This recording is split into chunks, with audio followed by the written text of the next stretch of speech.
Hello and welcome to the Traffic Inspector First Steps tutorial video. In this tutorial I'm going to show you how easy it is to install Traffic Inspector on your network. By the end of the tutorial we will have configured Traffic Inspector to provide internet access for your home or office network. The installation file for Traffic Inspector can be downloaded from www.trafinsp.com. Just navigate to the download section of our website and click the download button. Your download will start automatically.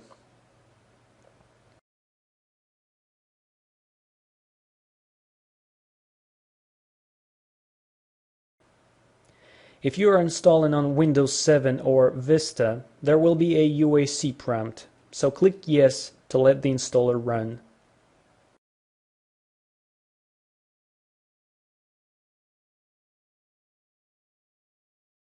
Read the End User License Agreement and confirm that you agree to its terms.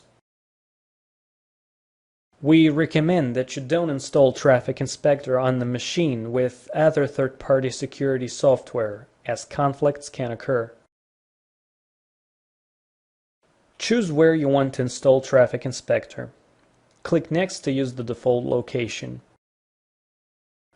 Select the Server Installation option to install Traffic Inspector Service, TI Administration Console, and the required network components.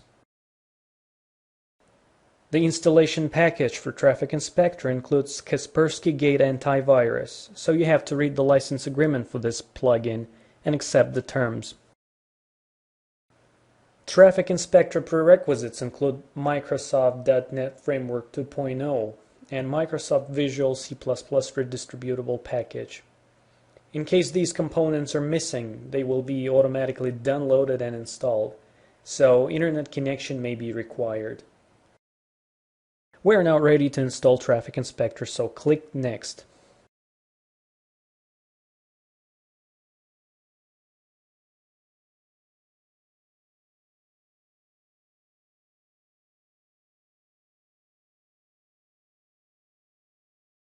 Once installation is complete, you can open the Administration Console.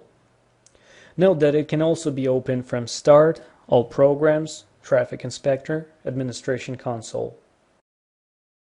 The first time you launch the Administration Console, you will be prompted with a dialog allowing you to select the server you want to connect to. Leave the server field blank to connect to the local instance of the Traffic Inspector server. Also, use your current login credentials for authentication. The startup process may take some time, so please be patient.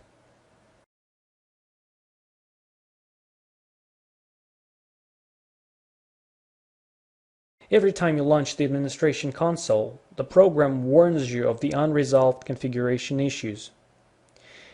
We will have a quick look at some of them. The first warning that we have here is about program activation. You can either activate a purchased license or a trial license. I am going to request a free 30-day trial. Click on the Activate a Free Trial License link, click Next, and then Activate. Please note that internet connection is required to activate the program.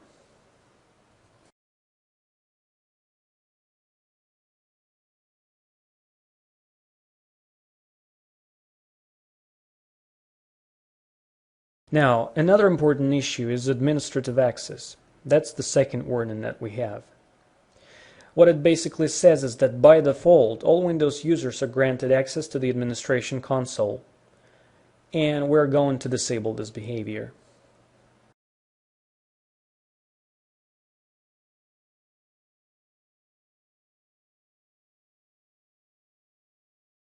Now let's go to the main page to view the network interfaces that Traffic Inspector has detected.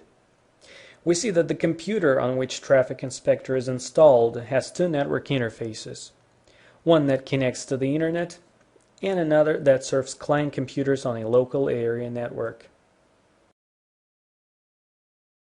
So that's great. Now let's configure Traffic Inspector settings. To do that, locate the configuration wizard icon on the main page and click on it. The first setting we have to define is the operation mode. Traffic Inspector supports two operation modes, the gateway mode and the single interface mode. Under the gateway mode, Traffic Inspector is deployed at the edge of your home or office network and processes all the traffic that flows into and out of it. This is also the most feature-rich operation mode.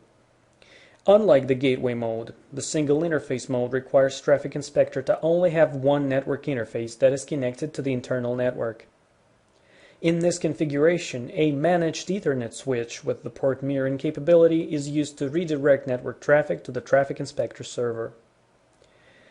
Under single interface mode, Traffic Inspector can be used for traffic accounting and as a web proxy or SOX proxy. I will select the gateway operation mode because this is how I'm going to use Traffic Inspector.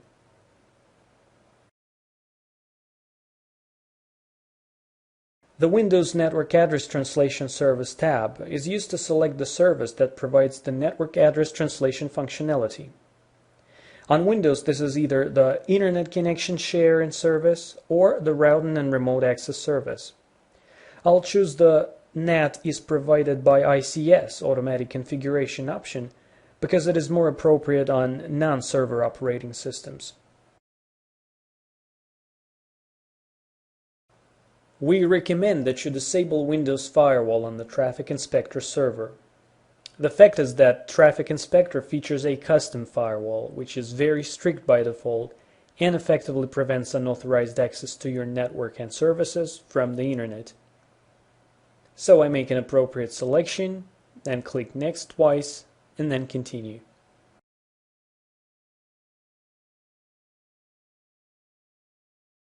The second part of the configuration wizard allows you to configure Traffic Inspector services and interfaces.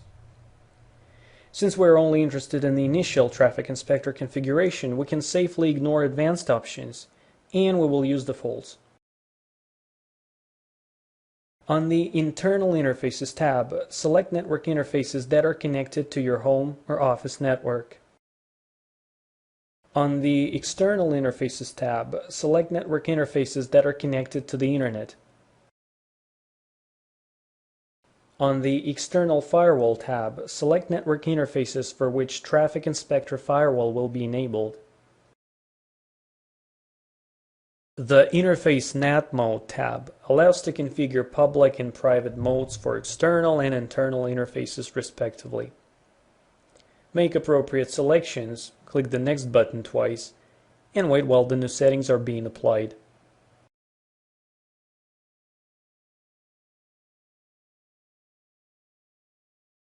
In case ICS is enabled, your internal network interface will be automatically set to use IP address 192.168.137.1. The warning below informs that the IP address of the internal network interface has been automatically changed. If required, you can always change the IP address of the internal network interface of the server. However, please note that changing the address will prevent the Internet Connection Sharing DHCP server from operating. One final step that remains to be done is creating a user account. Traffic Inspector is an identity-based solution, and because of this, a user must generally have a user account to access the Internet. In order to create a user account, go to the main page and click the Create a User link. Our user will connect over the LAN and will be authenticated by IP address. Since I don't know the exact IP address that will be assigned to the user host by the DHCP server, I will specify the entire IP range used on the internal network.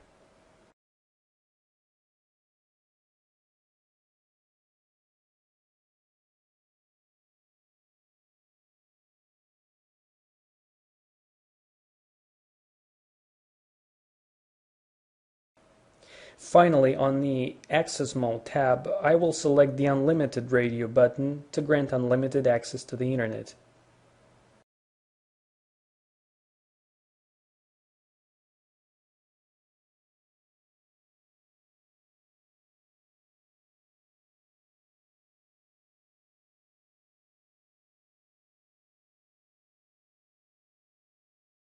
So that's it. Traffic Inspector is now ready to serve the local network.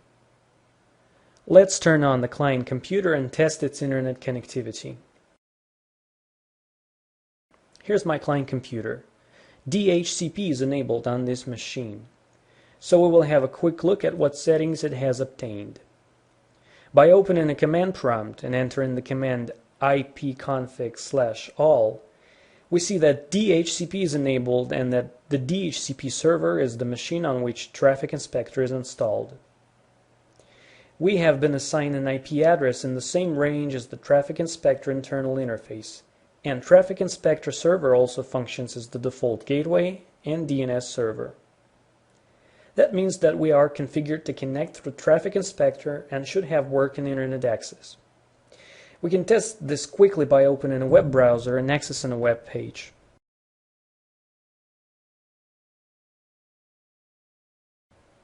That's working, so we're all connected. So that's great. Traffic Inspector is configured, users are connecting through it to the internet, and it was a quick and easy process. From here, you may want to think about controlling web access, which is the topic that will be covered in one of our next tutorial videos.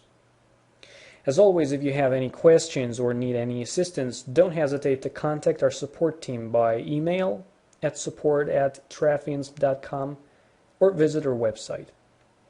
Thanks for watching.